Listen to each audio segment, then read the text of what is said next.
Starting to write a blog on your site can feel like trying to build a house without a blueprint. Yes, you've probably installed a theme, designed your site, picked fonts, wrote content about who you are and what you do, and maybe you've even wrote a couple of posts too. But then what? Do you need 20 posts? Should you post every day? And what even goes on a homepage? It gets overwhelming fast. But here's the thing nobody tells you. You only need 5 posts to launch your blog with confidence. Not 20, not 10, 5. And I'm not just going to list them. I'm going to walk you through exactly what each post does, why it works, and how it helps you grow your audience from day one. By the end of this video, you'll know what to write, where to link it, and how it funnels back to your email list. So if you've been overthinking your content plan, please stop. This is the 5-post blog blueprint. Let's build it. Okay, so think of it like this. You walk into a store. There's no sign, no staff, just random shelves. That's what your blog looks like without a start here post. This one post is your handshake. Your, hey, this is who I am and why you're going to want to stick around. Here's what it includes. Who you help, what problem you solve, what kind of posts people can expect, and the next step, which is usually signing up for your freebie or email list. That's it.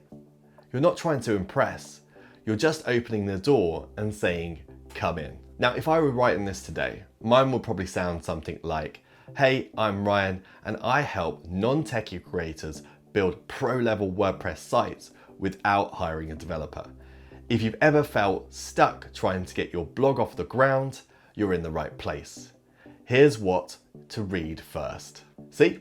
Friendly, focused, no jargon. Put this post in your main nav, link to it in your footer, and then add a photo of you, like an actual face photo.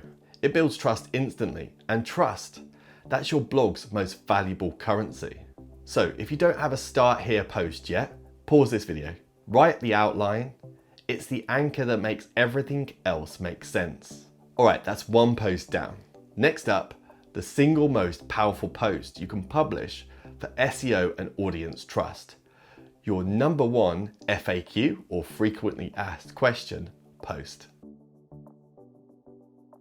Okay, so now that your readers know who you are and what you write about, it's time to answer the question they're already asking. You know the one. The DM that keeps popping up. The thing that your friends always ask. The sentence that starts with, hey, quick question. That's your FAQ, or frequently asked question, post. Okay, so let's say you run a budget travel blog. You know the top question is, how do I find cheap flights? That's your headline. Something like this, how I book $39 flights without spending hours searching. It's personal, it's helpful, it hits their pain point. And the cool part, you're not guessing what they want, you already know. Here's why this post works. Google loves it because real questions equal real search traffic. Your readers love it because you're solving their exact problem. You also look like a mind reader because you're giving them answers before they even ask. That's the fastest way to build trust. And you don't want to bury the gold in a wall of text. Use things like subheadings, bullet points, even mini FAQs inside the post. Here's a quick layout that you can steal. What's the problem? Why most solutions suck? Your step-by-step fix. Tools or links you recommend, and a call to action, like, want more tips like this? Grab my free guide. Now here's the pro move. Make this post your internal link magnet. Anytime you mention that topic in the future posts, link back to this one and make sure there's an email opt-in inside it, like I mentioned at the bottom, the call to action. Offer something like a cheat sheet, checklist, or template that expands on the topic. That way people don't just read, they subscribe. So go ahead and write that one post that answers the number one question your audience is already Googling. Next up, we're flipping the script with something people can't resist: mistakes. Yep, your next post is all about what not to do And trust me, this one pulls clicks like it's a magnet itself. Let's go. Alright, let's be real. We've all made some cringe mistakes starting out. Like maybe once installing 27 plugins on day one because you thought more equals better. But you soon learn from that. But here's the thing. People love learning what not to do. It makes them feel safe, like you've already tripped over the issues so they don't have to. Mistakes to avoid posts work because they check all the boxes. They're clickable, like 7 blog mistakes that kill your traffic. Who couldn't click on that? They're skimmable, everyone wants quick answers, and they build authority. You're sharing lessons from experience, not theory. So you want to keep it simple. Pick 5 to 7 mistakes you made, or that beginners always make, and walk them through one by one. Here's a template to get started. What's the mistake? Why it hurts? How to fix it? So here's an example on screen. Writing without a plan, I used to just write what I felt. No keyword, no structure, no goal. The result? Crickets. Now I start every post with a headline, subheadings, and a call to action, even before I write the intro. And don't be afraid to have a take. Like, stop writing for everyone. If you're talking to everybody, you're reaching nobody. Publishing daily without a plan is just digital noise. It's okay to ruffle a few feathers, it makes your content stick. End with a solution. Want a free checklist of the top 10 blogging mistakes to avoid? Download it here. That's your lead magnet, and this post becomes that perfect bridge to your email list. Again, we're looking at the action we want people to take is to sign up for an email list. All right, your audience now knows what to avoid. Let's help them take action. Next, you're going to give them the keys to the castle. A full list of the tools and resources you actually use, trust, and recommend. It's one of the most shared types of posts and a good way to start monetizing. People just love shortcuts. They want to know what tools you're using. Why? Because it saves them time, money, and decision fatigue. This post positions you as a guide, not just a blogger. And if you do it right, it becomes a high-value resource, one that gets bookmarked, shared, and linked to. So what you want to do is list the 5 to 10 tools you actually use and love. Keep it real. Don't throw in fluff just to fill space. Here's a sample format that works great.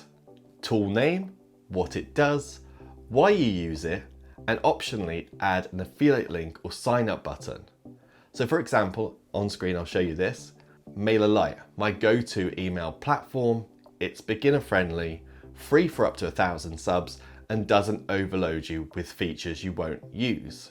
Then you can add logos, short descriptions, and maybe even a video walkthrough if you're feeling fancy. The more helpful this looks, the more people stick around. You're not just saying, here's a tool. You're saying, here's how I use this to make my life easier.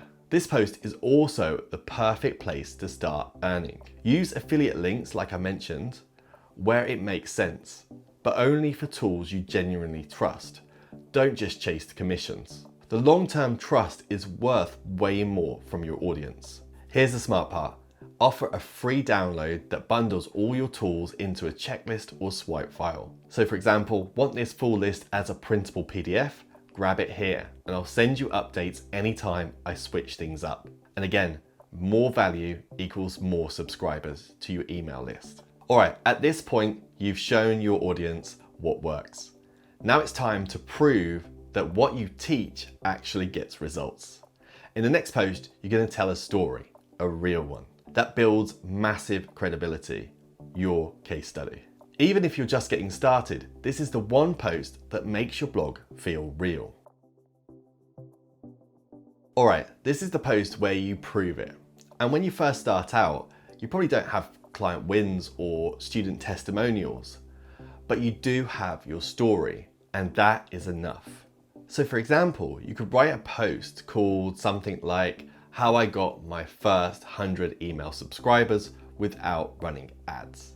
It's not flashy, but it can be real, and people love that. Case studies do 3 things. They show your advice actually works, they give readers a "this could be me" moment, and they instantly boost your credibility.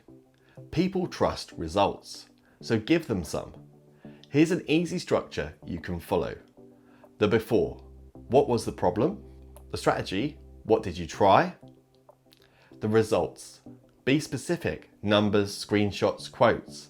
And then write the takeaway: what can the reader learn or copy? Here's an example. I went from 0 to 100 subscribers in 30 days by doing 3 things. I created a lead magnet that solved one clear problem. I added opt-ins to every blog post, especially my FAQ. I shared my posts in 3 Facebook groups with no spamming, just helpful content. This is key. You don't need to wait for testimonials to tell a story.